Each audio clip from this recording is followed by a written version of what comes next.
पिछली बार जब हम लोगों ने खुलासा किया था तो बीजेपी वालों ने कहा था कि इन लोगों की खुलासों की साप्ताहिक मंडी लगती है। मैं उन्हें कहना चाहता हूं कि आपने और कांग्रेस ने मिलकर देश में इतने घोटाले कर रखे हैं कि देश की जनता कह रही है साप्ताहिक मंडी से काम नहीं चलेगा, रोज एक मंडी लगानी पड़ेगी इन घोटालों की। तो आज उसी कड़ी में एक और मंडी लग रही है घोटाले की। कांग्रेस और बीजेपी के अंदर घमासान शुरू हो गया है। लोग आपस में एक दूसरे की पोल खोल रहे हैं। अभी जब कैबिनेट रिशफल हुआ था तो उस दिन एक व्यक्ति नए पहली बार मंत्री बने थे, उनका एसएमएस आया मेरे पास। कहते हैं कि आप जो रॉबर्ट वाड्रा के खिलाफ खुलासा कर रहे हैं छोड़िएगा मत, बने रहिएगा। मुझे बड़ा आश्चर्य हुआ कि रॉबर्ट वाड्रा जी की मदर इन लॉ आपको मंत्री बना रही हैं और आप उन्हीं के खिलाफ काम कर रहे हैं। अब कांग्रेस वाले आके कांग्रेस वालों की जानकारियां दे रहे हैं, बीजेपी वाले आके बीजेपी वालों की जानकारियां दे रहे हैं। आज जो हम बात करने जा रहे हैं वो कांग्रेस के एक बहुत सीनियर लीडर ने हमें जानकारी दी है। जानकारी मिलने के बाद फिर हम लोगों ने उसकी अपने लेवल पे कई सोर्सेज से तहकीकात कराई और जो अभी तक फाइनल जानकारी हम लोगों को और मिली, जो बदली हम लोगों ने, वो सारी आज आप लोगों के सामने प्रस्तुत कर रहे हैं।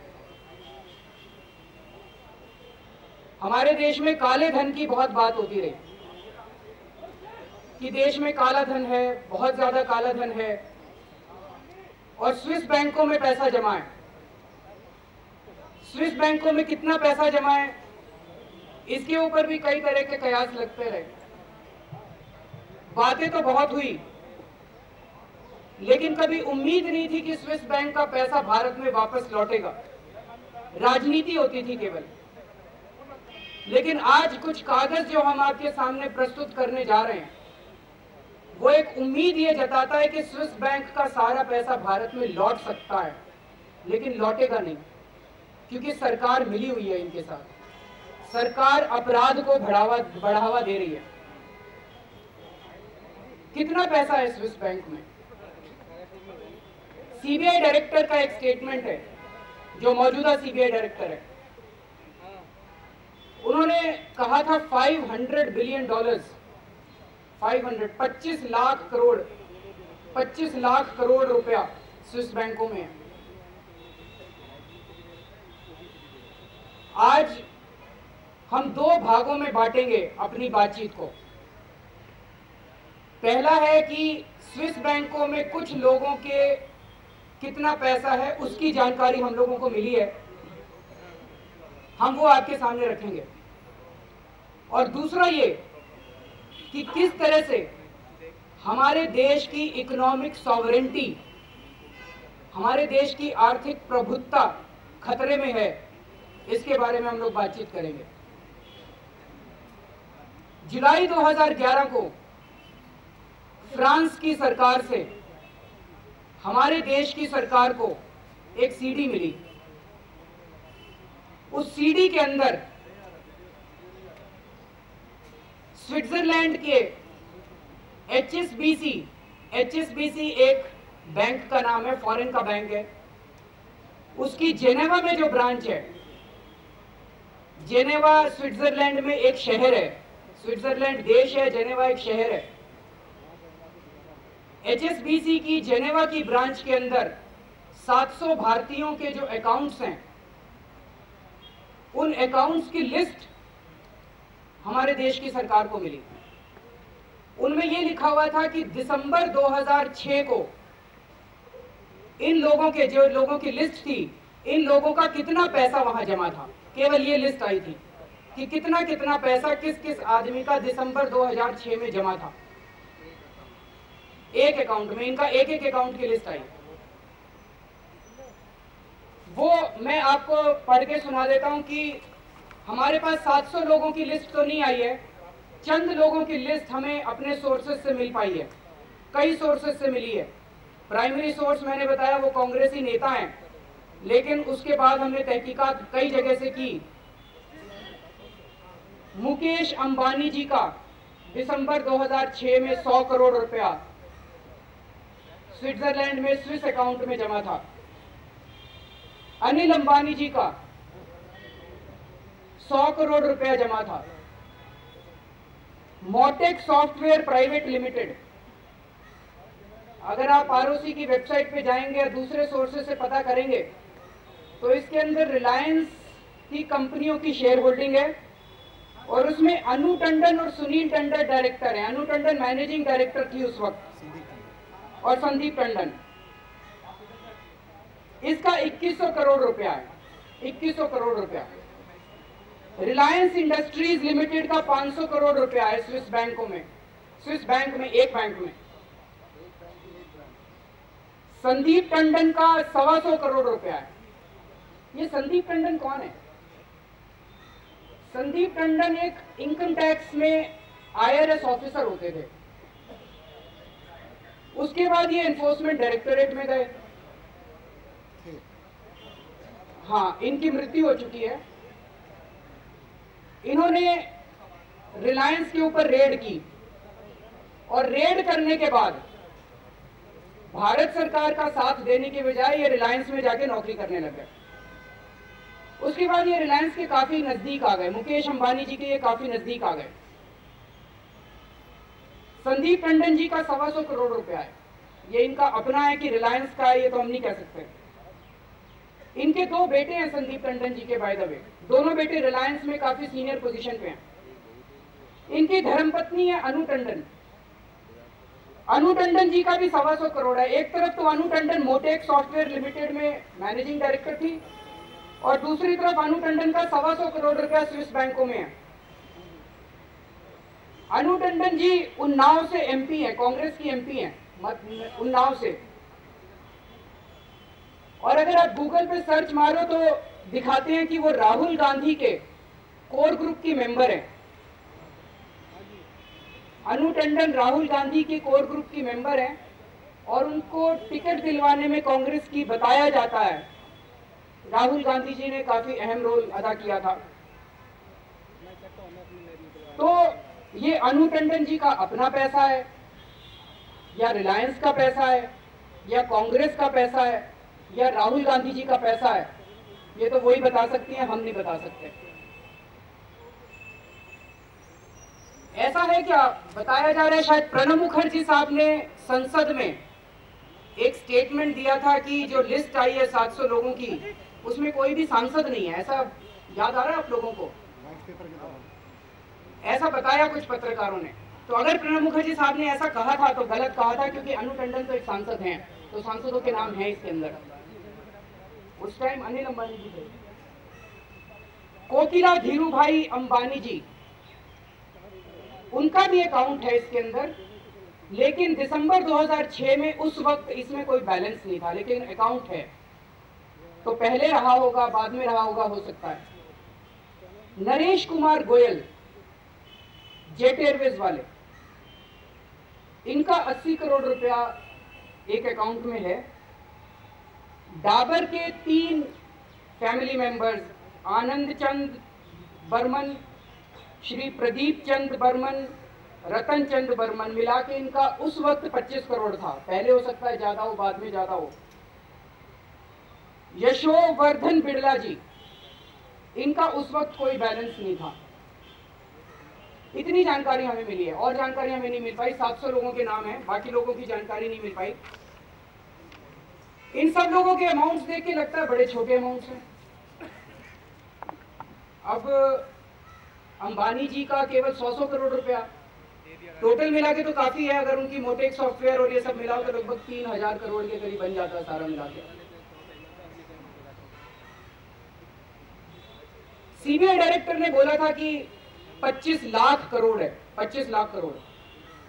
और ये जो नाम आए हैं ये 700 के करीब नाम है और टोटल अमाउंट जो है वो करीब 6000 करोड़ है। इन 700 लोगों का 6000 करोड़ है।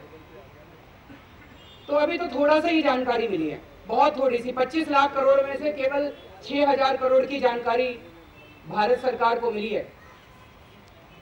पैसा बहुत है इन लोगों का, लेकिन अभी पूरे पैसे के ऊपर हाथ नहीं पहुंचा है देश की जनता का और ना भारत सरकार का।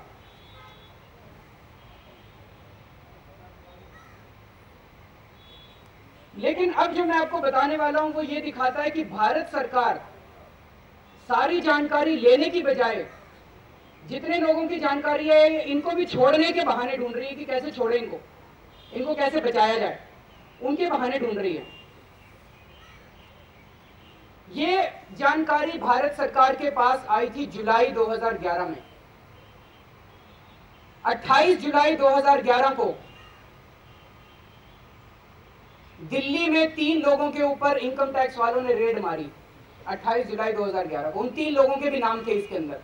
बहुत छोटे छोटे लोग हैं, एक का 8 करोड़ रुपया था, एक का 12 करोड़ रुपया था, एक का 5 करोड़ रुपया, ऐसे कुछ था। उन तीनों के ऊपर रेड मारी। तीनों ने कबूल कर लिया, हाँ जी जो आप कह रहे हो ये हमारा ही पैसा है, हमने इनकम टैक्स में डिक्लेयर नहीं कर रखा था, लेकिन अब हम इस पे इनकम टैक्स देने को तैयार है। तीनों ने कबूल कर लिया। तीनों ने जो स्टेटमेंट्स इनकम टैक्स डिपार्टमेंट को दिए वो स्टेटमेंट्स इसके अंदर पेज नंबर 7, पेज नंबर 21 और पेज नंबर 39 पे इनकम टैक्स डिपार्टमेंट को दिए गए स्टेटमेंट्स की कॉपी हम लोग अटैच कर रहे हैं। साइंड स्टेटमेंट्स हैं इनकम टैक्स डिपार्टमेंट के under section 131 and 132 of income tax act. ये बहुत चौंकाने वाले हैं जो स्टेटमेंट्स हैं। स्टेटमेंट्स में लिखा हुआ है कि गोरख धंधा देश में चल कैसे रहा है, और ये स्टेटमेंट आपको दिखाएंगे कि आपको भारत में एसबीआई में अकाउंट खोलना ज्यादा मुश्किल है, स्विस बैंक अकाउंट खोलना बहुत आसान है। अगर अभी आप स्विस बैंक अकाउंट खोलना चाहें तो एक फोन नंबर आप फोन कीजिए और आपके घर रात तक आदमी आएगा और रात तक आपका स्विस बैंक अकाउंट खुल जाएगा। आपको स्विट्जरलैंड जाने की जरूरत नहीं है, दुबई जाने की जरूरत नहीं है, आपका शाम तक अकाउंट खुल जाएगा। एसबीआई में अकाउंट खुलवाना हो तो जाना पड़ता है, ब्रांच में जाना पड़ता है, फॉर्म भरने पड़ते हैं 10 तरह के, लेकिन स्विस बैंक आपका शाम तक खुल जाएगा, इतना आसान है। तो ये तीनों स्टेटमेंट्स ये दिखाते हैं। सबसे पहले मैं आपका ध्यान, ये 3 लोग हैं, विक्रम धिरानी गाजियाबाद के रहने वाले हैं, प्रवीण साहनी जंगपुरा के रहने वाले हैं, परमिंदर सिंह कालरा फ्रेंड्स कॉलोनी में रहते हैं। पेज नंबर 32 के ऊपर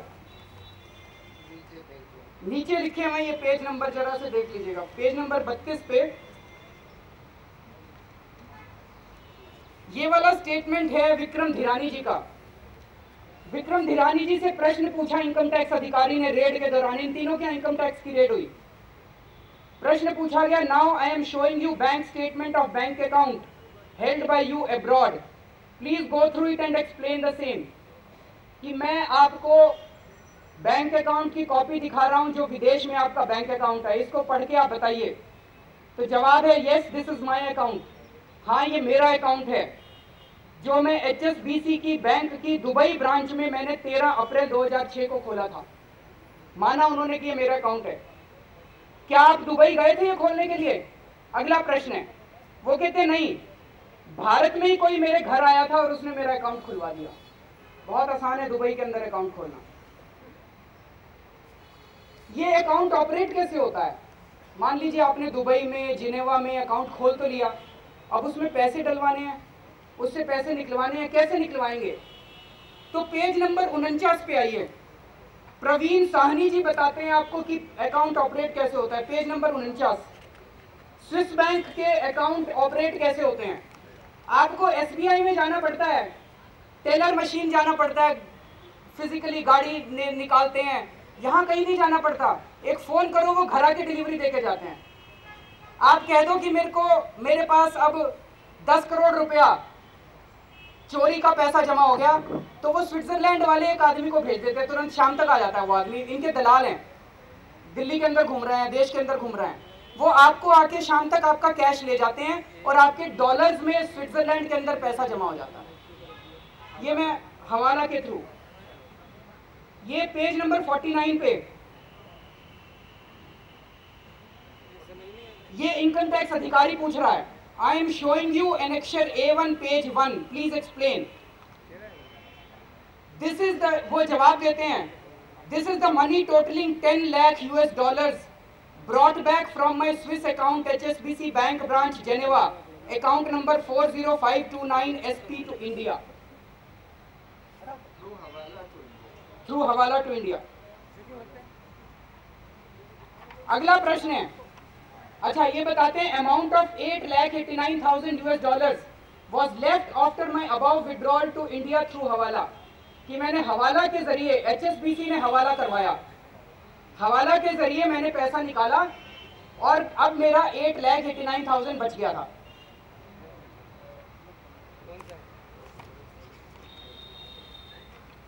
उसके बाद आइए पेज नंबर 51 पे, इसमें ये बताते हैं कि ऑपरेट कैसे होता है ये बैंक अकाउंट. क्वेश्चन नंबर 32 का जवाब पढ़िए. I used to call up my bank, HSBC Bank Geneva for getting my money in India. मैं बैंक वालों को जेनेवा में फोन कर देता था. HSBC Geneva used to arrange for transfer or delivery of my money in India through हवाला through their agents. वो Switzerland वाले अपने भारत में जो एजेंट हैं उनके थ्रू मेरे घर पे मेरा पैसा भिजवा देते थे. The account number and the bank maintained in the page number 5 is of the person in whose account I was asked to transfer money from my HSBC Geneva bank account so that I could get money delivered in India. All this was done telephonically. Telephone के ऊपर हो जाता था. Geneva में phone कर देते थे और भारत में उनका एजेंट आके पैसे दे जाता था. अगला क्वेश्चन है, with reference to above question number 32, can you provide name, address and phone number of the persons whom you used to call in Geneva? Geneva में जिसको फोन करते थे उसका नंबर बता सकते हैं और जो भारत में पैसे देने आते थे उनका नंबर बता सकते हैं. तो ये कहता है मैं मार्क विस्बेक को फोन करता था HSBC के, उनका फोन नंबर है +442078605089. मैं मिस कैरोलिन को फोन करता था जो कि HSBC जेनेवा की ब्रांच में ऑफिसर हैं, उनके फोन नंबर है +4179251763 +412270543117. और मैं सैलिन फिगली को फोन करता था जिनका नंबर है +4122705427 और ये मैं इनको फोन करता था, मेरे घर पे पैसा डिलीवर करा देते थे. मैं उनको कहता था भाई जेनेवा के मेरे अकाउंट से इतने डॉलर निकलवा दो, वो इतने डॉलर बैंक में कम करा देते तो मेरे यहाँ पे घर पे रुपए भिजवा देते थे. ये तो बड़ा आसान है. SBI में आप अकाउंट क्यों खोलेंगे? अब स्विस बैंक में ही खोलने का फायदा है देश के सारे लोगों को. अगले पेज पे आते हैं, सबसे ऊपर, this is the money I received in India in the denomination of US dollars from my HSBC bank Geneva account through hawala. I don't remember the name of the person who delivered money. हर बार एक अलग आदमी पैसे देने आता था. Phone एक ही आदमी को करना पड़ता था जेनेवा में, लेकिन दिल्ली में डिलीवरी हर बार अलग आदमी करता था. वो अपना नाम भी नहीं बताता था और अपना फोन नंबर भी नहीं बताता था. ये इनका मॉडस ऑपरेंडी था. अगर आप परमिंदर सिंह कालरा जी का भी पढ़ेंगे, मैं सारा डिटेल में नहीं जा रहा, तो वो भी यही बताएंगे. तो मोटे मोटे तौर पे ये है, HSBC वाले, Hong Kong and Shanghai banking corporation, अगर आपको स्विस बैंक खोलना है तो आपको जाने की जरूरत नहीं है. उनको फोन करिए, उनका आदमी आएगा, आपका दुबई में अकाउंट खुलवा देगा, शाम तक आपका वहां खुलवा देगा. आपको पैसे जमा कराने हैं तो आप यहाँ पे 10 करोड़ रुपए, 20 करोड़, जितना 1000 करोड़ जितना कमा लिया आपने, वो आप उसको दे दीजिए और वो उतने डॉलर आपके वहाँ जमा हो जाएंगे. बहुत ईमानदारी से चलता है 2 नंबर का काम. और जितने पैसे आपको वहाँ से निकलवाने हैं आप उसको फोन कर दीजिए, उतने डॉलर वहाँ पे कम हो जाएंगे और यहाँ पे उतने डॉलर आपको डिलीवर करवा दिए जाएंगे. ये तरीका था. पर मजे की बात यह, इन 700 लोगों में से 100-125 लोगों के यहाँ इनकम टैक्स की रेड हुई. बस छोटे छोटे लोगों के, जिनके 5 करोड़ थे, 7 करोड़ थे, न्यू फ्रेंड्स कॉलोनी में रहते थे, गाजियाबाद में रहते थे, चोरी की थी उन लोगों ने. अंबानी जी के यहाँ रेड क्यों नहीं हुई? मुकेश अंबानी जी के यहाँ रेड क्यों नहीं हुई? अनिल अंबानी जी के यहाँ रेड क्यों नहीं हुई? नरेश गोयल जी के यहाँ रेड क्यों नहीं हुई? यशोधन वर्धन बिड़ला जी के यहाँ रेड क्यों नहीं हुई? बर्मन जी के यहाँ रेड क्यों नहीं हुई? एक मन में प्रश्न उठता है कि भाई 700 में से 100-125 लोगों के यहाँ रेड क्यों हुई, बाकियों के यहाँ रेड क्यों नहीं हुई इनकम टैक्स की? किस बेसिस पे? उस टाइम प्रणब मुखर्जी साहब थे वित्त मंत्री. प्रणब मुखर्जी साहब ने किस बेसिस पे तय किया कि इनके यहाँ रेड करवानी है और इनके यहाँ रेड नहीं करवानी है? ये किस बेसिस पे तय हुआ? ये तो उनको जवाब देना पड़ेगा. राष्ट्रपति तो बन गए हैं, लेकिन जवाब तो मांगेगा देश. कि भाई कैसे आपने बाकी 600 लोगों को जो छोड़ दिया, वो किस बेसिस पे छोड़ा। फाइनेंस मिनिस्ट्री के सोर्सेज ने हमें बताया है कि जुलाई 2011 में जब ये जानकारी आई तो मुकेश अंबानी जी मिलने के लिए आए थे वित्त मंत्री से, फाइनेंस मिनिस्टर से, और उन्होंने आके निवेदन किया था कि जितना हमारे नाम पे पैसा खड़ा है हम टैक्स दे देंगे, रेड मत करवाना हमारे ऊपर। उन्होंने लिखा we are prepared to pay the tax to buy peace, शांति को खरीदने के लिए हम टैक्स देने को तैयार हैं। उन्होंने बताया जा रहा है, जो आप फिर से पेज नंबर 1 पे 2 पे आएंगे, मुकेश अंबानी और अनिल अंबानी के नाम पे जो पैसा खड़ा है उसके ऊपर शायद टैक्स भर दिया गया है, लेकिन बाकी टैक्स भरा, मोटेक के ऊपर टैक्स नहीं भरा गया है, 2100 करोड़ रुपए टैक्स नहीं भरा गया है। बाकी का मुझे पता नहीं है कि टैक्स भरा गया है कि नहीं भरा गया है। एक मुद्दा उठता है, जैसे इन लोगों की जब रेड हुई इन तीनों के ऊपर, तीनों छोटे लोगों के ऊपर, इन्होंने बताया जी बैंक अकाउंट कैसे खुला, जी कोई आया था खोल गया, कैसे पैसा विड्रॉ करते हो जी, फोन कर देते हैं वो वहां पे कर देते। तो इससे एक चीज साबित हुई, HSBC वाले इस देश के अंदर मनी लॉन्ड्रिंग कर रहे हैं, HSBC वाले हवाला कर रहे हैं। अगर मुकेश अंबानी और अनिल अंबानी की भी ऐसे स्टेटमेंट ली जाती, अगर उनके ऊपर रेड होती, तो उनको भी बताना पड़ता कि ये 100 करोड़ रुपया भारत से जेनेवा पहुंचा कैसे, कहां से पहुंचा, बैंकिंग चैनल्स के थ्रू पहुंचा या 100 करोड़ का कैश दिया था यहाँ पे, वहां जमा हो गया था, और ये ऑपरेट कैसे करते हैं बैंक अकाउंट। तो पता चलता कि अंबानी ब्रदर्स ने भी क्या हवाला कर रखा है, क्या वो भी हवाला में शामिल है। ये तो बहुत सीरियस बात है। अगर नरेश गोयल जी के यहाँ रेड होती और उनका स्टेटमेंट लिया जाता तो पता चलता कि उन्होंने भी हवाला कर रखा है क्या, वो कैसे ऑपरेट करते हैं अपने बैंक अकाउंट को। अगर डाबर वालों के यहाँ भी रेड होती, अगर बिड़ला वालों की यहाँ भी रेड होती, तो पता चलता ये पैसा कैसे विड्रॉ हो रहा है, कैसे यहाँ पे कैश दिया गया, कैसे हो रहा है, उन्होंने भी हवाला कर रखा है क्या। और अगर हवाला कर रखा है तो तुरंत गिरफ्तार किया जाना चाहिए इन सब लोगों को। ये मुद्दा उठता है, मन में आता है। और दूसरी बात ये उठती है कि इनसे पूरा का पूरा ये 100 करोड़ तो दिसंबर 2006 में था। अगर इन्होंने 100 करोड़ रुपए टैक्स दे दिया, इसका मतलब इनका अकाउंट तो है। तो इनसे कहा जाए कि पूरे अकाउंट की कॉपी दीजिए, कब खुला था और आज तक क्या क्या ट्रांजैक्शन हुई, उस अकाउंट से किस किस को रिश्वत दी अभी तक, जितनी डेबिट एंट्रीज हैं उसके अंदर वो सारी डेबिट एंट्रीज एक्सप्लेन करने को कहा जाए इनको।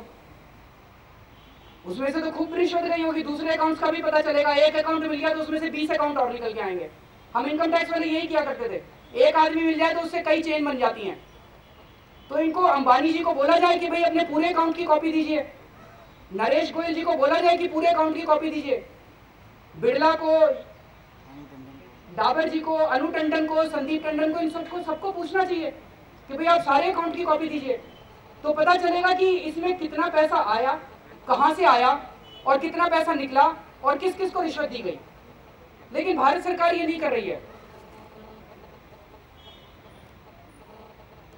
तो एक तो हम ये मांग करते हैं, भारत की जनता मांग करती है कि तुरंत इनकम टैक्स वालों की रिलायंस इंडस्ट्रीज के ऊपर, मुकेश धीरूभाई अंबानी जी के ऊपर, अनिल धीरूभाई अंबानी जी के ऊपर, तीनों बर्मन ब्रदर्स के ऊपर, यशोवर्धन बिड़ला जी के ऊपर और नरेश गोयल जी के ऊपर तुरंत रेड की जाए।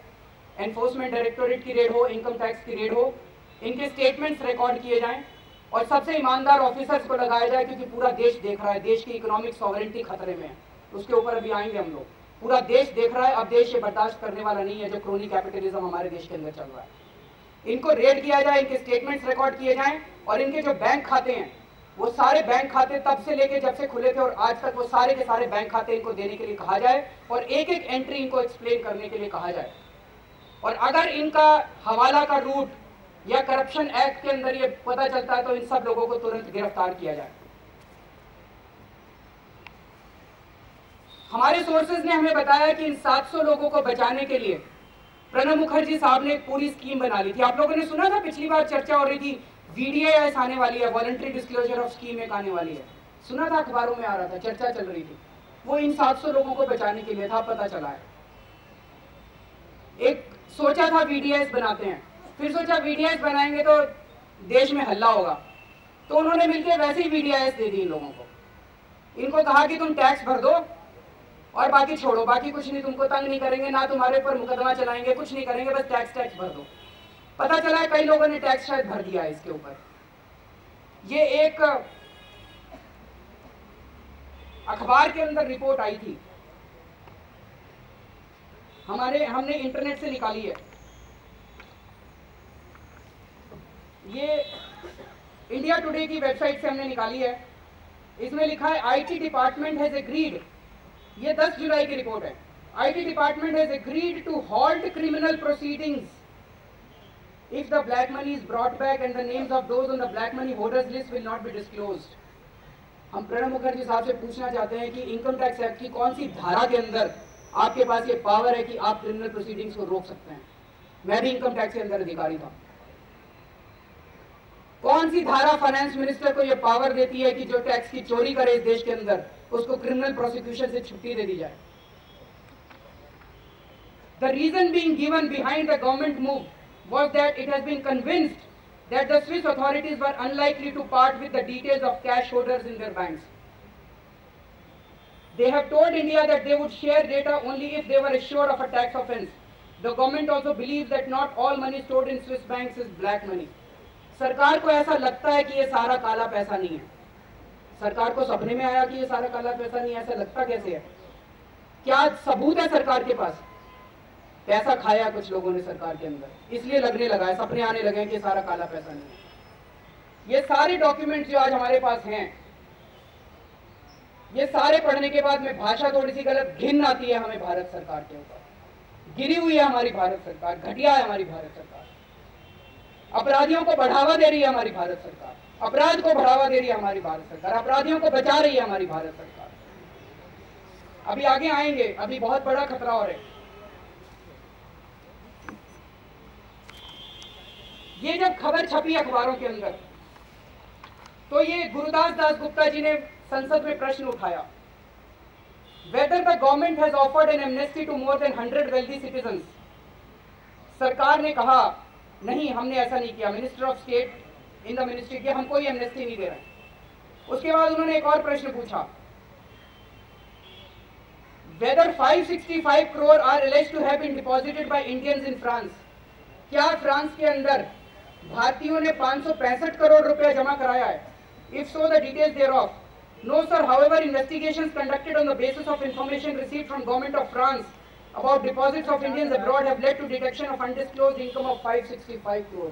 झूठ बोला सरकार ने संसद के अंदर। हमारी इंफॉर्मेशन बताती है जो सीडी मिली थी उसमें 6000 करोड़ रुपए के लोगों के नाम है, 700 लोगों के नाम है। संसद में झूठ बोला कि 565 करोड़ की हमें जानकारी मिली है। 6000, 3-3.5 करोड़ की तो इंफॉर्मेशन आज हम ही लोग दे रहे हैं आप लोगों को। Taxes amounting to 181 crore have already been realised. शर्म आनी चाहिए, 6000 करोड़ रुपए में से आपको 181 करोड़ रुपए मिले 1.5 साल के बाद। इसका मतलब बाकी सबको छोड़ा जा रहा है। खूब सेटिंग चल रही है सरकार के अंदर, सब पैसा बना रहे हैं, बाकी सबको छोड़ देंगे। तो बहुत सारे लोग कहते हैं भारत में वापस आना चाहिए काला पैसा। भारत में क्या होगा? भारत में दोबारा वापस जा रहा होगा। इन लोगों ने पैसे खा लिए इन लोगों से इनको बचाने के लिए, और फिर ये स्विस बैंक पहुंचेगा पैसा। स्विस बैंक से पैसा आया और आने के बाद ये सारे मंत्रियों ने और संतरियों ने और इन्होंने लूट लिया पैसा और फिर वापस पहुंच गया। क्या फायदा हुआ? अब हम दूसरे मुद्दे के ऊपर आते हैं। दूसरा मुद्दा है HSBC के बारे में। HSBC वाले क्या कर रहे हैं? आप में से किसी को अगर स्विस बैंक खोलना है, स्विस बैंक में अकाउंट खोलना है, तो आप फोन कीजिए, एक आदमी आएगा आपके पास, आप उसको कैश दीजिए, वो आपका अकाउंट शाम तक खुलवा देगा वहां पे स्विस बैंक में। और उसके बाद आप अगर चाहें तो उसको थोड़े दिन के बाद फोन करके बुलाइए। आपके पास मान लीजिए 10 करोड़ रुपया, 20 करोड़, 100 करोड़ रुपया है, उसको कैश दे दीजिए, उतने पैसे आपके वहां जमा हो गए। आपको वहां से विड्रॉ करना है, आप उसको फोन कर दीजिए, उतने कैश आपके यहाँ डिलीवर हो जाते हैं। HSBC वाले हमारे देश के अंदर किडनैपिंग को बढ़ावा दे रहे हैं, भ्रष्टाचार को बढ़ावा दे रहे हैं, आतंकवाद को बढ़ावा दे रहे हैं। इसका मतलब ये हुआ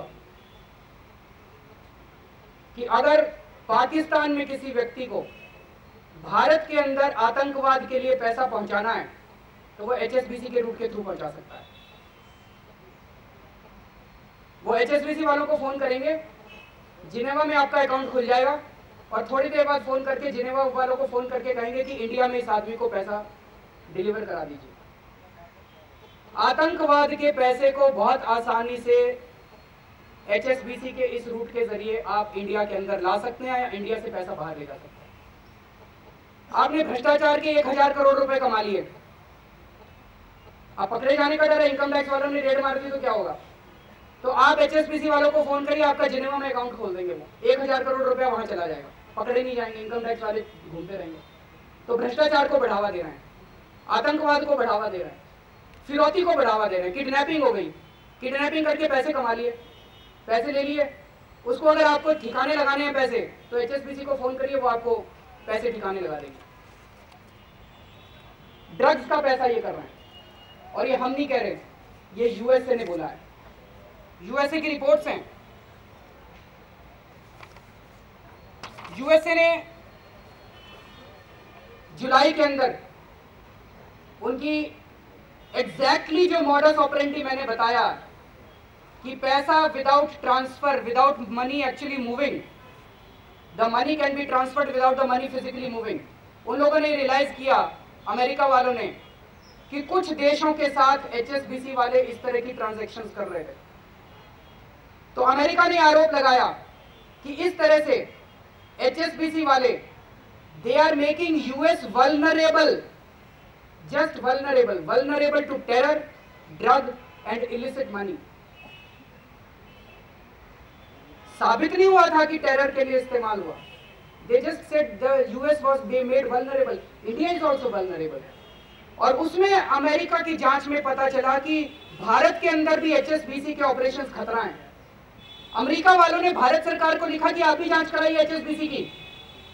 हमारे भारत में जांच बहुत जल्दी पूरी हो जाती है, 1 महीने में भारत सरकार ने जांच पूरी करा के बोला कि हमें HSBC के खिलाफ कुछ भी नहीं मिला, सब ठीक ठाक है। HSBC वाले बहुत अच्छा काम कर रहे हैं भारत के अंदर। ये हमने DNA की रिपोर्ट है, इसमें लिखा है DNA special, union government gives clean chit to HSBC's India employees। The union government has given a clean chit to HSBC Bank saying that none of its activities raise alarm bells from India's point of view. Investigations into the working of the bank staff in the country following a report by US Senate's Permanent Subcommittee on Investigations last month. The bank's India staff was cleared after a preliminary report from the Financial Investigating Unit and the Reserve Bank of India sources said। ये झूठ बोला भारत सरकार ने। ये जो हम लोगों ने दिखाए हैं, भारत सरकार के पास ये स्टेटमेंट्स की कॉपी थी, जो स्टेटमेंट्स विक्रम धिरानी का स्टेटमेंट, प्रवीण सोनी का स्टेटमेंट, परमिंदर सिंह कालरा का स्टेटमेंट, जो ये कह रहे थे कि यहाँ पे हवाला और मनी लॉन्ड्रिंग का रैकेट चला रहा है HSBC, ये भारत सरकार की फाइलों के अंदर थी, लेकिन भारत सरकार ने उसके ऊपर परत डाल दी और अमेरिका को भी उन्होंने झूठ बोला कि HSBC ऐसा कोई ऑपरेशन नहीं चला रहा है। तो इससे ये साफ जाहिर है, अमेरिका कह रहा है कि HSBC के ऑपरेशंस भारत में आतंकवाद के लिए खतरा पैदा कर सकता है, लेकिन हमारी सरकार कहती है नहीं HSBC ठीक है। तो या तो भारत सरकार बिल्कुल निकम्मी है, उसको समझ ही नहीं आ रहा क्या हो रहा है, लेकिन मैं ऐसा नहीं मानता भारत सरकार निकम्मी है। भारत सरकार बिकी हुई है, और भारत सरकार, आज मुझे कहने में कोई वो नहीं है, मनमोहन सिंह सरकार इस देश के लिए सबसे बड़ा खतरा पैदा हो गई है। इस देश की इकोनॉमिक सॉवरेंटी के लिए मनमोहन सिंह सरकार, इस देश की हमारी प्रभुत्ता के लिए सबसे बड़ा खतरा पैदा हो गई है।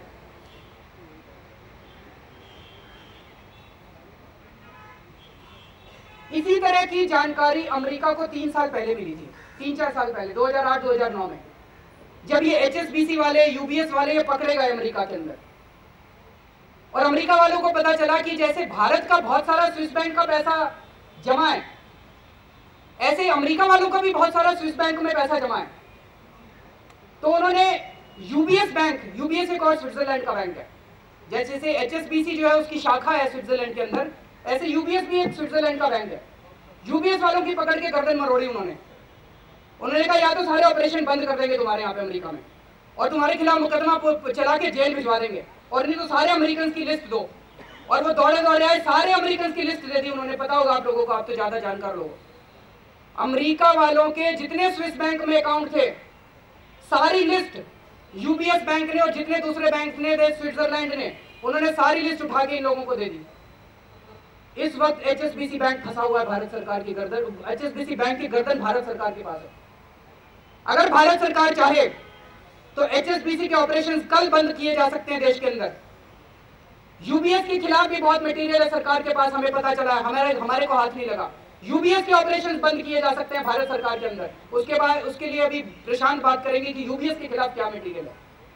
इनके ऑपरेशन तुरंत बंद किए जा सकते हैं, इनके टॉप ऑफिसर्स को गिरफ्तार किया जा सकता है और इनके खिलाफ मुकदमे दायर किए जा सकते हैं और इनको कहा जाए कि जितने भारतीयों की लिस्ट स्विस बैंकों के अंदर है वो सारी की सारी लिस्ट हमारे देश को मिलनी चाहिए। लेकिन भारत सरकार करेगी नहीं। क्यों? क्योंकि उनके सारों के अकाउंट उसके अंदर है, वो सारे जेल जाएंगे। 2010 के अंदर अमेरिका की सरकार ने कानून पास किया, उसका नाम था फाटका, foreign accounts tax compliance act. ये एक्ट ये कहता है अब कि अगर किसी भी फॉरेन बैंक को अमेरिका के अंदर कारोबार करना है तो उस फॉरेन बैंक के वर्ल्ड वाइड ब्रांचेस के अंदर किसी भी अमेरिकन का अगर अकाउंट होगा तो उनको अमेरिका के इनकम टैक्स डिपार्टमेंट को बताना पड़ेगा। बहुत अच्छा कानून है, हम क्यों नहीं पास कर सकते? हम भी ऐसा कानून पास करें कि अगर भारत के अंदर किसी भी फॉरेन बैंक को अगर काम करना है तो उसकी किसी भी ब्रांच के अंदर पूरे दुनिया के अंदर अगर भारतीयों का अकाउंट होगा तो उनको भारत सरकार को इनकम टैक्स डिपार्टमेंट को बताना पड़ेगा। पास नहीं करेंगे, लेकिन सारे मरेंगे, इनके सबके अकाउंट्स हैं उसके अंदर। आज भारत सरकार से सबसे पहली मांग, एचएसबीसी के सबसे टॉप ऑफिसर्स को तुरंत गिरफ्तार किया जाए। Prevention of money laundering act के अंदर उनको गिरफ्तार किया जाए। और हमारा ये मानना है कि जिस तरह के ऑपरेशंस वो भारत के अंदर कर रहे हैं, the way they have put India as vulnerable to terror, drug and corruption offences, हमें ये लगता है कि इनके खिलाफ देशद्रोह और वेजिंग वॉर अगेंस्ट इंडिया इनके मुकदमे चलाए जा सकते हैं। एचएसबीसी के टॉप ऑफिसर्स के खिलाफ इन सारे कानून के अंदर मुकदमे चलाए जाए। भारत के अंदर एचएसबीसी के सारे ऑपरेशंस को सस्पेंड किया जाए तुरंत। जैसे अमेरिका के अंदर यूबीएस को सारे अकाउंट, यूबीएस और क्रेडिट स्विस दोनों बैंक है स्विट्जरलैंड के, इन दोनों को बाध्य किया गया था कि वो सारी लिस्ट डिक्लेयर करें यूएस सिटीजन्स की। ऐसे ही एचएसबीसी को बाध्य किया जाए कि अगर उनको भारत में काम करना है आगे से तो उनको सारे वर्ल्ड वाइड उनकी जितनी ब्रांचेस हैं उनके अंदर जितने भारतीयों के अकाउंट्स हैं या भारत से संबंधित कंपनियों के अकाउंट्स हैं वो सारे अकाउंट्स उन लोगों को भारत सरकार को देने पड़ेंगे और भारत सरकार उनको पब्लिक करे। जो 700 लोगों की लिस्ट आई है उन 700 लोगों में including Ambani brothers, mister Naresh Goyal, mister Burman and Birlas, उन सब की यहाँ इनकम टैक्स की रेड की जाए, एनफोर्समेंट डायरेक्टोरेट की रेड की जाए, उनसे सारे बैंक अकाउंट्स की कॉपीज मांगी जाए, एक एक एंट्री एक्सप्लेन करने को कहा जाए और उनके स्टेटमेंट्स रिकॉर्ड किए जाएं और अगर प्राइमा फेसी केस बनता है तो इन सब लोगों को गिरफ्तार किया जाए।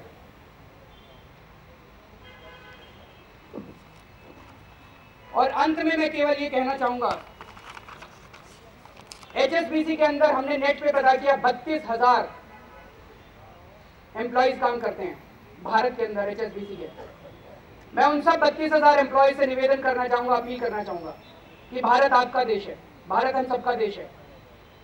अगर एचएसबीसी भारत के अंदर सारे स्विस बैंक की डिटेल्स नहीं देता है तो मैं उन सारे एम्प्लॉइज से निवेदन करूंगा नौकरी छोड़ दीजिए।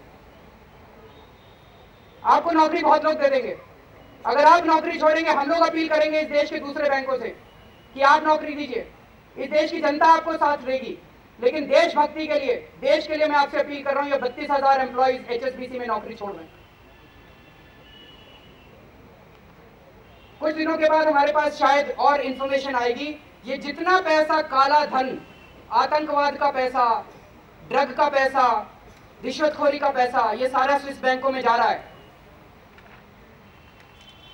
यूबीएस ने फैसिलिटी क्रिएट की हुई है, वो वहां पे आपके इस पैसे की एक फॉरेन एफआईआई बना देते हैं, उसकी एक कंपनी बना देते हैं वहां पे, और फिर वो एफआईआई के रूट में ये सारा पैसा अंदर आता है, एफडीआई के रूट में ये सारा पैसा अंदर आता है। ये सारा पैसा एचएसबीसी के रूट के थ्रू और दूसरे बैंकों के रूट के थ्रू बाहर जाता है हवाला से। क्राइम का पैसा, टैक्स इवेशन का पैसा, भ्रष्टाचार का पैसा बाहर जाता है और ये एफआईआई के जरिए अंदर आता है। और इसके फाइनेंस मिनिस्ट्री के अंदर रिपोर्ट है, उसकी कॉपी हमें नहीं मिली, जो ये बताता है कि FII जो आ रहे हैं फॉरेन इंस्टीट्यूशनल इन्वेस्टर्स, इसका मेजर पोर्शन ये अपराध का पैसा है। ये फॉरेनर्स का पैसा नहीं है जो कहते हैं हमें फॉरेन इन्वेस्टमेंट चाहिए। ये फॉरेन इन्वेस्टमेंट नहीं है, ये सारा का सारा पैसा नहीं, लेकिन काफी हद तक पैसा ये फॉरेन इन्वेस्टमेंट के तौर पे ये अंदर इसी तरह से आ रहा है। मैं प्रशांत से रिक्वेस्ट करूंगा कि आगे अपनी बात करें। To those people who have been accusing us of hit and run tactics, that we do one expose and then we move on to another expose after a week, then a third expose after another week, and do not take the exposes to their logical conclusion. As Arvind has pointed out, the sheer scale of corruption, criminality, venality which has seeped into this government, in our public life and indeed in our society, the sheer scale of that is such that even one expose a week is not enough. But what we are exposing are not individual cases as such. What we are exposing are those individual cases which point to a systemic problem in this country. This expose today points to this is only the tip of the iceberg. The accounts in HSBC Bank in Switzerland, etc., are a very, very small part of the total accounts, illicit accounts of Indians which are held abroad. But what it points out is the sheer scale of illegality involved, the sheer scale of cover-up at the highest level of the government involved, the role of these crony capitalists and these powerful people like Ambani, who, as we pointed out in our last press conference, are today sitting on top of the entire ruling establishment of the country, and the entire ruling establishment is working at their behest. 1 year ago, little over 1 year ago, the Supreme Court gave a very important judgment in the black money case, in the case filed by Ram Jethmalani and others. In that judgment, the Supreme Court said many things which are very important in the light of this expose today. I will read out some parts of this judgment. The Supreme Court said, the worries of this court arise, in the context of the matters placed before us are with respect to transfers of monies and accumulation of monies which are unaccounted for by many individuals and other legal entities in the country in foreign banks. The worries of this court relate not merely to the quantum of monies said to have been secreted in foreign banks, but also the manner in which they have been taken away from the country and with the nature of the activities that may have engendered the accumulation of those monies. यानी कि किस तरह अपराध का पैसा है ये जो बाहर गया है. The worries of this court are also with regard to the nature of the activities that such monies may engender. किस तरह के अपराध इस पैसे से होंगे, both in terms of the concentration of economic power. इसलिए भी क्योंकि कुछ चंद लोगों के पास इतना पैसा आ गया है कि पूरे देश के लोकतंत्र के लिए खतरा बन गए. And also to the fact that such monies may be transferred to groups and individuals who may use them for unlawful activities that are extremely dangerous to the nation, including actions of the state.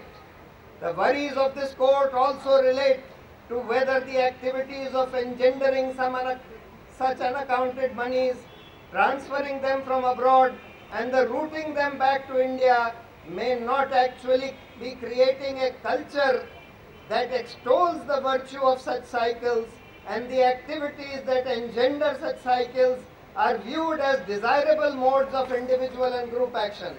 यही जो हमारे मंत्री लोग और ये सरकार कहती है कि भाई ये तो हमारे एफडीआई आता है इसकी वजह से, हमारा जीडीपी बढ़ता है इस तरह की इलीगल एक्टिविटी की वजह से। वही चीजें सुप्रीम कोर्ट ने अपने जजमेंट में बोली कि ये बहुत बड़ा खतरा है कि सरकार इसको प्रमोट करने लगे, सोसाइटी के बड़े प्रमाणित लोग इसको प्रमोट करने लगे ये कह के कि एफडीआई आता है, जीडीपी जनरेट होता है वगैरह वगैरह। The worries of this court also relate to the manner and the extent to which such cycles are damaging to both national and international attempts to combat the extent, nature and intensity of cross-border criminal activity. Finally, the worries of this court are also with respect to the extent of incapacities system-wide in terms of institutional resources, skills and knowledge, as well as about incapacities of ethical nature in keeping an account of the monies generated by various facets of social action in the country and thereby developing effective mechanisms of control. These incapacities go to the very heart of constitutional imperatives of governance. Whether such incapacities are on account of not having devoted enough resources towards building such capacities or on account of a broader culture of venality in the various spheres of social and political action, they run afoul of constitutional imperatives. वो ये कह रहे हैं, इस पे बहुत बड़ा प्रश्न चिन्ह है कि ये जो इनकैपेसिटी इस देश में हुई है कि हम लोग इस तरह के इतने बड़े काले धन के पूरे व्यापार को हम लोग कंट्रोल नहीं कर पा रहे हैं, शायद ये इस वजह से हो, मोस्ट प्रॉब्ली इस वजह से है क्योंकि ये पूरी सरकार जिसको कंट्रोल करना था इतनी भ्रष्ट हो चुकी है कि वो उसको कंट्रोल करना नहीं चाहती। उसके बाद कुछ और चीजें उन्होंने बहुत महत्वपूर्ण बोली हैं कि सरकार ने क्या किया इसको कंट्रोल करने के लिए। उन्होंने बोला, these matters before us relate to issues of large sums of unaccounted monies allegedly held by certain named individuals and loose associations of them. Consequently, we have to express our serious concerns from a constitutional perspective. The amount of unaccounted monies as alleged by the government of India itself is massive. सरकार खुद कह रही है कि unaccounted money जो बाहर है बहुत ज्यादा है। The show cause notices were issued a substantial length of time ago. The named individuals were very much present in the country. जिनके नाम आ चुके थे वो सब देश में थे। Yet, for unknown and possibly unknowable, though easy surmisable reasons, the investigations into the matter proceeded at a laggardly pace. Even the named individuals have not been questioned with any degree of seriousness. These are serious lapses, especially when viewed from the perspective of larger issues of security, both internal and external to the country. और उसके बाद उन्होंने बोला है, from the status reports, it is clear that the problem is extremely complex and many agencies and departments spread across the country have not responded with the alacrity and urgency that one would desire. Moreover, the Union of India has been unable to answer any of the questions regarding its past actions and their implications, such as the slowness of the investigation or about the grant of license to conduct retail banking by UBS, जिसका जिक्र अरविंद ने किया। UBS को कैसे retail banking का licence सरकार ने दिया? By reversing the decision taken earlier to withhold such a license on the ground that the said bank's credentials were suspect. और सस्पेक्ट इसीलिए थे क्योंकि हसन अली के अकाउंट में कई वजह से, लेकिन हसन अली के अकाउंट में जिसमें दिखाया गया था कि 8 बिलियन 40,000 करोड़ से ज्यादा रुपया आ चुका था, यूबीएस ने उसमें झूठा स्टेटमेंट दे दिया कि इसमें कोई रुपया नहीं आया था, अकाउंट ही नहीं थे। To this latter query, the stance of the Union of India has been that the entry of UBS would facilitate the flow of foreign investments into India. The question that arises is whether the task of bringing foreign funds into India would override all other constitutional concerns and obligations. बार बार ये सरकार, ये भ्रष्ट सरकार, ये पूरी तरह से इस सारे भ्रष्टाचार में लिप्त सरकार बार बार यही दलील देती है कि चाहे वो घूस का पैसा हो, चाहे वो किडनैपिंग का पैसा हो, चाहे ड्रग्स का पैसा हो, चाहे ये इसका पैसा हो, टेरर का पैसा हो, सारा पैसा हिंदुस्तान में चाहे लॉन्डर होकर आ जाए तो उससे हमारा एफडीआई बढ़ेगा, बड़ा हमको फायदा होगा, और सारी अपनी कॉन्स्टिट्यूशनल रिस्पॉन्सिबिलिटीज छोड़ देती है। इसके बाद इन्होंने ये दलील दी थी, उस समय आप लोगों को याद है कि जर्मन सरकार ने को लिक्टेनस्टाइन के एक बैंक की सीडी मिली थी, जैसे ये फ्रेंच सरकार को इस एचएसबीसी की सीडी मिली। जर्मन सरकार ने भी, जैसे फ्रेंच सरकार ने एचएसबीसी की सीडी सारे देशों को ऑफर करी, जर्मन सरकार ने भी वो सीडी सारे देशों को ऑफर करी, हिंदुस्तान को भी ऑफर करी कि आप ले लीजिए। हिंदुस्तान ने नहीं ली।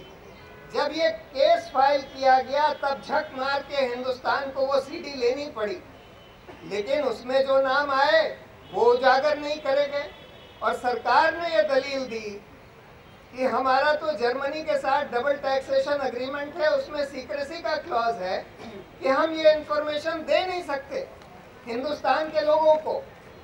उस पर पूरी चर्चा करी गई इस जजमेंट में, और इस जजमेंट में सुप्रीम कोर्ट ने बोला, ये सरकार की पूरी दलील को खारिज करते हुए उन्होंने बोला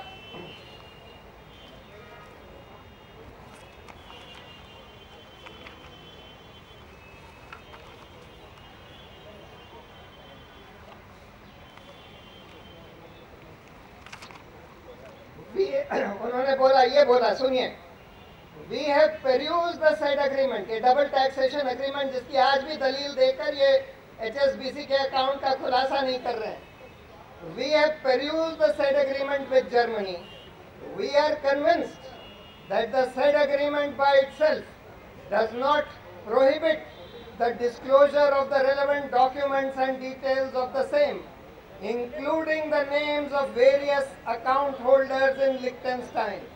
In the first instance, we note that the names of the individuals are with respect to bank accounts in Liechtenstein, which though populated by largely German-speaking people, is an independent and sovereign nation state. The agreement between Germany and India is with regard to various issues that crop up with respect to German and Indian citizens' liability to pay taxes in Germany and or in India. It does not even remotely touch upon information regarding Indian citizens' bank accounts in Liechtenstein that Germany secures. बिल्कुल same स्थिति आज इसके बारे में है जो France ने जो सीडी हमको दी है, और आखिर में इसमें सुप्रीम कोर्ट ने ये ऑर्डर किया कि हम एसआईटी का गठन करते हैं, क्योंकि सरकार सब कुछ छुपा रही है, इन्वेस्टिगेशन कर नहीं रही है, इस सब को बढ़ावा दे रही है। तो उन्होंने एक एसआईटी का गठन किया जिसमें 2 सुप्रीम कोर्ट के जज होते, और उन्होंने बोला कि the union of India shall फोर्थविथ disclose to the petitioners all those documents and information which they have secured from Germany in connection with the matters discussed above. सारे अकाउंट होल्डर्स के सारे डिटेल्स सरकार को हिंदुस्तान के नागरिकों के सामने खुलासा करना था इस आदेश के हिसाब से, पर आज तक बड़ी खेद की बात है कि आज तक इस आदेश का पालन नहीं हुआ, एसआईटी बनाई नहीं गई, उन अकाउंट्स का खुलासा नहीं किया गया, इन अकाउंट्स का खुलासा नहीं करा जा रहा, सरकार कंटेम्प्ट में है। उन्होंने एक रिव्यू पिटीशन फाइल करी हुई है जो कि पेंडिंग है सुप्रीम कोर्ट में। आश्चर्य की बात है कि इतने दिन हो गए, उसकी अभी तक एक सुनवाई हुई, उसके बाद हियरिंग नहीं हुई, लेकिन कोई स्टे नहीं है उस जजमेंट का। वो जजमेंट आज भी लागू है, लेकिन उस पर उसका कोई पालन नहीं किया जा रहा। और जैसे अरविंद ने जो आपको बताया, जो चित्र दिखाया, उसके बजाय बिल्कुल उल्टा किया जा रहा है। यानी कि जहाँ जहाँ सरकार को इन्फॉर्मेशन मिलती भी है इस तरह के मनी लॉन्ड्रिंग की, हवाला की, इस सारे अपराधों की, उसको सब छुपा कर दबा दिया जाता है, उस पर कोई इन्वेस्टिगेशन नहीं किया जा सकता। देखिए, इसमें सिर्फ टैक्स इवेजन की बात नहीं थी, हवाला करना फेमा में अपराध है। और फेमा में जो अपराध होता है तो जितना पैसा इन्वॉल्व होता है उससे दुगनी पेनल्टी लगती है। यानी अंबानी का अगर 100 करोड़ है या उसकी कंपनी का 2000 करोड़ है तो पेनल्टी उससे दुगनी लगेगी, यानी 2000 करोड़ या 4000 करोड़ पेनल्टी लगेगी। सिर्फ टैक्स एवेजन की बात नहीं है, इसमें फेमा का सीधा वायलेशन है जब हवाला होता है। तो इसलिए, और उसके अलावा अगर ये कोई क्राइम का मनी है, किसी तरह का इलीगल मनी है, तो prevention of money laundering act भी इन्वोक हो जाता है। वो सब कुछ नहीं करा जा रहा क्योंकि ये अंबानी वगैरह इन्वॉल्व हैं और ये इतने पावरफुल हो गए हैं इस देश में कि इनको, इस सरकार में किसी की हिम्मत नहीं है उनको छूने की। 2G केस कल सुप्रीम कोर्ट में था।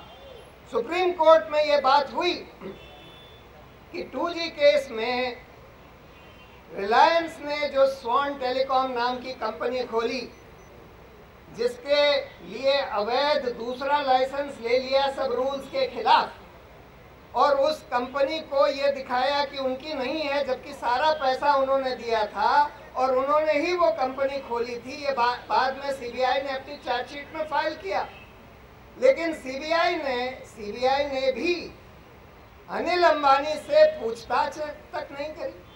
अरे कंपनी उसकी हजारों करोड़ का मामला, उसने ये कंपनी खोली स्वान टेलीकॉम, उसी ने उसको पैसे दिए स्वान टेलीकॉम को 990 करोड़ प्रेफरेंस शेयर्स। अनिल अंबानी से पूछताछ भी नहीं करी गई। उसके बाद जो 10% शेयर ऑफिशियली रिलायंस ने खरीदे थे, वो शेयर उन्होंने कोई डेल्फी इन्वेस्टमेंट्स मॉरिशस की कंपनी को बेच दिए 20 करोड़ में, जबकि उनकी वैल्यू 760 करोड़ थी। 760 करोड़ के शेयर 20 करोड़ में कोई मॉरिशस की कंपनी डेल्फी इन्वेस्टमेंट्स को बेच दिए।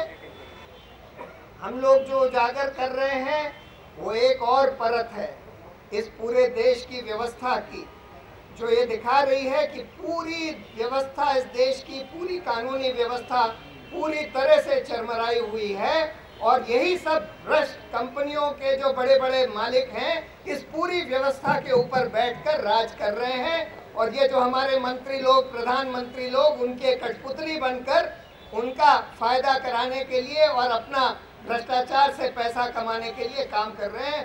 पूरे देश का तंत्र इस तरह से चल रहा है और इसीलिए हम देश की जनता की आंख खोलना चाहते हैं, खुलासा करना चाहते हैं कि आप लोग देख लीजिए, पूरा देश देख ले कि देश किस कगार पर खड़ा है, क्या हो रहा है इस देश में। अगर इसको नहीं रोका गया तो देश में क्या होने वाला है, किस तरह की अराजकता और गृह युद्ध के हालात पैदा होने वाले हैं। अरविंद, सवाल पूछे। HSBC ने कहा है कि जनवरी में माफी मांगी थी मुकेश अंबानी से कि उनका नाम गलती से आ गया था, एडमिनिस्ट्रेटिव एरर था ये, और उनकी कंपनी का नाम नहीं है। ये HSBC ने लिखित में अंबानी को दिया था। इसके बारे में आप क्या कहेंगे? आप लोगों को ये बड़ा इंटरेस्टिंग नहीं लग रहा? भारत सरकार के पास फ्रेंच गवर्नमेंट से एक CD आई, उसमें 700 नाम है। ये आरोप है कि HSBC ने मनी लॉन्ड्रिंग की, ये आरोप है कि हवाला किया, और आप HSBC को जाके सारी इंफॉर्मेशन दे देते हैं। ऐसे आपकी जांच एजेंसी चलती है? आपको उनके ऊपर रेड करना चाहिए था या कहना चाहिए था आपस में सुलझ लो भाई, एक दूसरे से माफी मांग लो। ये जांच है हमारे देश की। ये ऐसे इनकम टैक्स डिपार्टमेंट चलता है, ऐसे CBI चलती है भारत सरकार की। इसीलिए मुकेश अंबानी ने कहा था कि कांग्रेस उनकी दुकान है। अगर जांच की इंफॉर्मेशन आती है तो एक कॉपी तुरंत प्रणब मुखर्जी साहब, एक कॉपी HSBC को भेजते हैं और एक कॉपी मुकेश अंबानी को भेजते हैं, दोनों एक दूसरे से माफी मांग लेते हैं। ये जांच हो गई भाई, माफी मांग ली, जांच हो गई।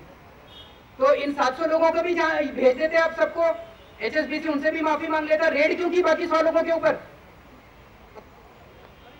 But Arvind, two small questions. One is that the same question, but I want a little more detail. On Jan 4, this article was published in ET, in Economic Times, that HSBC had apologized. So how can you also say that their apology does not mean anything? So, and the second question, is this criminal investigation? Two people indulge in criminal activities, one apologizes to the other, so criminal investigation is over. I just don't understand this question.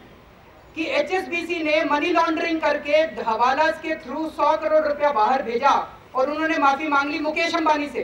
और भारत सरकार कहती है भाई दोनों ने एक दूसरे से माफी मांग लिया, छोड़ दो इनको।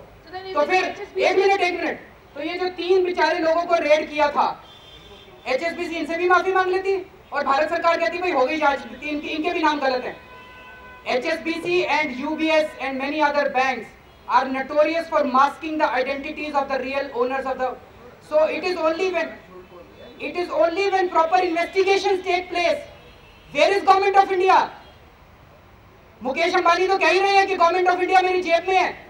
Okay, these names that we have on, the Ambani, Gokul Ambani, Naresh Kumar Goyal, how have you got these from a Congress leader? Is there a CD you have, any evidence you have? How do we believe these names? Let the government of India say that this is wrong.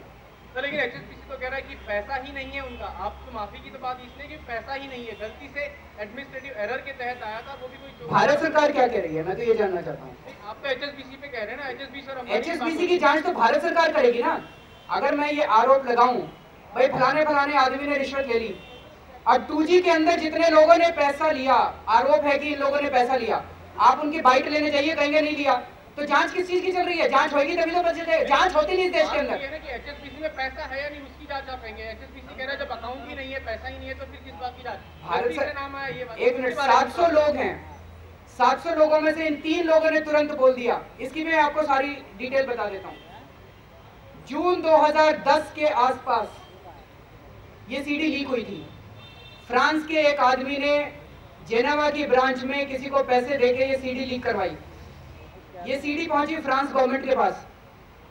France की government ने जैसे ये CD leak हुई, HSBC को पता चल गया। HSBC ने अपने सारे क्लाइंट्स को एक चिट्ठी लिखी और उस चिट्ठी में लिखा कि हमारे से गलती से हमारे यहाँ से एक सीडी लीक हो गई है और आप लोग please take care of yourself. उसके बाद फ्रांस की गवर्नमेंट ने भारत सरकार को लिखा कि आपके देश के कुछ नाम हमारे पास आए, आपको चाहिए? भारत सरकार ने कहा हाँ चाहिए। तो फ्रांस की सरकार ने वो सारे नाम, ये 700 नाम इधर भेज दिए। जैसे ये नाम भेजे, HSBC ने तुरंत दूसरी चिट्ठी लिखी सारे क्लाइंट्स को कि भारत सरकार के पास ये चिट्ठी, ये पहुंच गई है CD, please take care of yourself. और उसके बाद अब HSBC से पूछा जा रहा है कि आपके अकाउंट है कि नहीं है, वो तो कहेगा ही कि नहीं है। भारत सरकार की क्या जिम्मेदारी? एक मिनट, अगर इन 3 लोगों ने, मैं तो ये कहता हूं ये 3 स्टेटमेंट्स जो हैं इनकम टैक्स डिपार्टमेंट नहीं है, these 3 statements are more than sufficient to immediately arrest HSBC officers। उनको गिरफ्तार तो करो, हिम्मत तो लाओ। क्या भारत सरकार गिड़गिड़ा रही है इन सब लोगों, इन सब अपराधियों के सामने? क्या भारत सरकार बिल्कुल निकम्मी हो गई है कि अपराधियों के सामने जाके उनसे गिड़गिड़ाएगी? अगर भारत सरकार आज HSBC के ऑफिसर्स को गिरफ्तार करके उनकी इंटेरोगेशन करती है तो ये सारा खोल देंगे कि क्या सच्चाई है। अमेरिका ने कैसे किया? अमेरिका ने इन लोगों के सामने गिड़गिड़ाया नहीं था जिस तरह से भारत सरकार गिड़गिड़ा रही है। एक तो आप जो तथ्य बता रहे हैं वो आपके पास इसकी जानकारी है क्या? जो चोरी वाली बात है आप इसकी बात कर रहे हैं, लेकिन HSBC ने सिर्फ मुकेश अंबानी के लिए कहा, बाकी जो आप नाम ले रहे हैं मैं तो उससे पूछ रहा हूं, मैं तो सिर्फ मुकेश अंबानी का नहीं पूछ रहा। मैं यही तो कह रहा हूँ, ये मुकेश अंबानी जी का जो मुकेश अंबानी जी का जो स्टेटमेंट है वो बिल्कुल ठीक है। उन्होंने तो कहा था कि कांग्रेस मेरी जेब में है। हम तो कह रहे हैं कि सारी की सरकार उनकी जेब में, जो सरकार बनती है वही उनकी जेब में, चाहे कांग्रेस की बने चाहे भाजपा की बने। तो मैं आपका प्रश्न आप ही समझाने की कोशिश कीजिए कि अगर किसी के ऊपर ये मुकदमा चले, ये आरोप लगे कि इस आदमी का पैसा इसने लॉन्ड्रिंग करने में मदद किया, तो आप उनको कहोगे भाई आपस में बातचीत करके बताओ ये ठीक है कि नहीं है। Is this the procedure? मैंने तो ये सीखा नहीं, मैंने इनकम टैक्स की ट्रेनिंग की थी, ऐसा प्रोसीजर हमें तो सिखाया नहीं गया था कि भाई जो आपस में दोनों की, वो उन दोनों को कह दो कि आपस में एक दूसरे से माफी मांग लो। जांच करो, रेड करो मुकेश अंबानी जी के यहाँ। इनके यहाँ रेड क्यों की थी? मुकेश अंबानी जी का रेड करो, पता चलेगा। उनसे इंटेरोगेशन करो कमरे में बंद करके।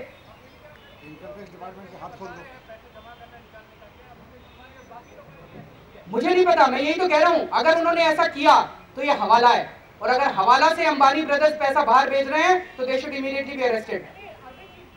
3 के जो स्टेटमेंट हैं, केवल 3 के अपने दिए इनकम टैक्स को जो स्टेटमेंट हैं, क्या काफी है ये बताने के लिए कि ये 3 और 700 के साथ वही हालात हैं? ये तो जांच से एस्टेब्लिश होगा। आपने दिया और कहा है कि पूरा नेक्सस काम करता रहा। अरे भाई, पूरा हवाला में काम करता रहा। एक लिस्ट फ्रेंच गवर्नमेंट से आई, उस फ्रेंच गवर्नमेंट की लिस्ट के अंदर अगर ये 3 लोगों ने कबूल किया तो प्राइमा फेसी ये नहीं लगता कि बाकी भी नाम ठीक होंगे और बाकी भी अमाउंट्स ठीक होंगे? नहीं, आप क्या कह रहे हैं कि बाकी हवाला शायद ना हो? हाँ, तो वो तो जांच से पता चलेगा ना। मैं कब कह रहा हूँ? मैं तो ये कह रहा हूँ इन 3 लोगों ने ऐसा किया, तो आप बाकी लोगों से भी तो पूछिए ना। आप अभी कह रहे थे कि चोरी देखिए फैक्ट ये है कि वो हवाला है कि नहीं है वो तो एक बात है, ठीक है। अगर हवाला नहीं है तो उनसे ये पूछना होगा कि ये पैसा उनके पास कहाँ से आया, ये क्या पैसा है, क्योंकि उन्होंने अपने यहाँ पर किसी कंपनी के या अपने इंडिविजुअल इनकम टैक्स के अकाउंट्स में तो ये डिक्लेयर नहीं किया है। तो सवाल ये उठेगा कि ये पैसा कहाँ से आया उनके पास, ये क्या पैसा है, किस तरह से जनरेट किया गया है ये पैसा। तो इसलिए ये तो सवाल पूछना ही होगा सरकार को। हवाला है कि नहीं वो तो उनसे पूछताछ करके पता लगेगा।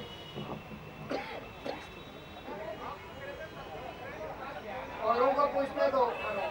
हाँ जी, औरों को पूछने दो।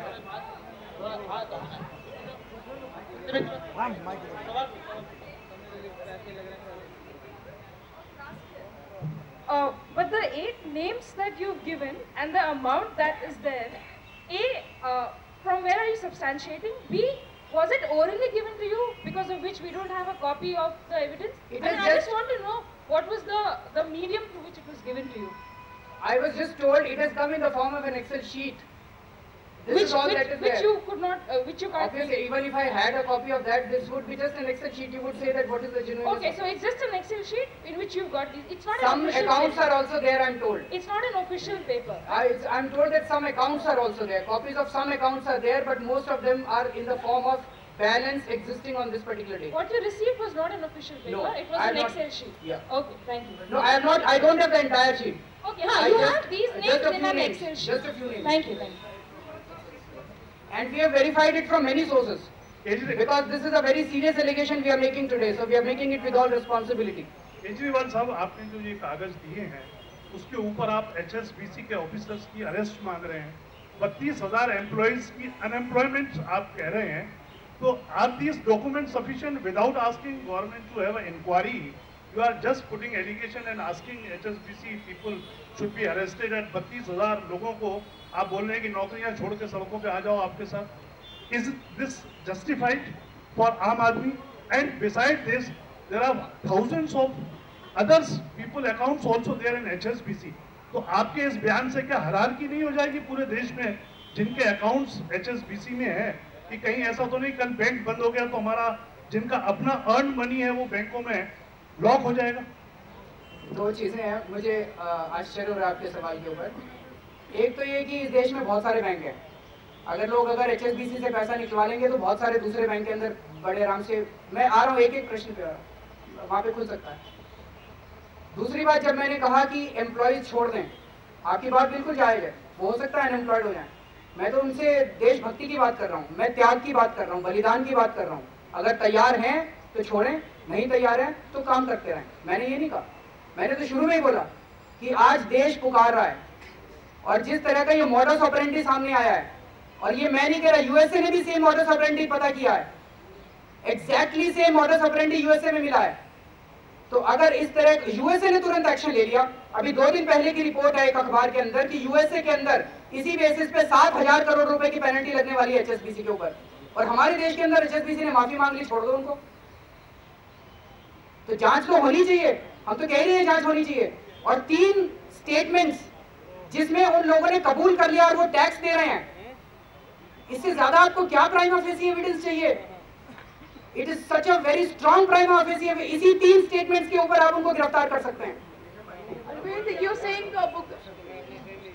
saying HSBC apologized to Mukesh Ambani because he's big cheese. Then why have they not apologized to others? I forgot to tell, Director Investigation of Delhi Income Tax Department wrote a letter in October 2011 to the Director General of Investigations, requesting him that these 3 statements are more than sufficient to immediately launch a criminal prosecution against HSBC officials. 1 साल हो गया उस बात को, लेकिन आज तक एक भी एक्शन HSBC के ऑफिसर्स के खिलाफ। 1 साल पहले इनकम टैक्स डिपार्टमेंट ने अपने सीनियर अधिकारियों को लिखा था कि HSBC के ऑफिसर्स के खिलाफ मुकदमा चलाया जाना चाहिए, क्रिमिनल केस उनके खिलाफ फाइल होना चाहिए, लेकिन अभी तक उनके खिलाफ कोई एक्शन नहीं हुआ। और मैं बड़ा सरप्राइज हूं कि भारत सरकार ने इस पूरी लिस्ट को उठा के HSBC को दे दिया है।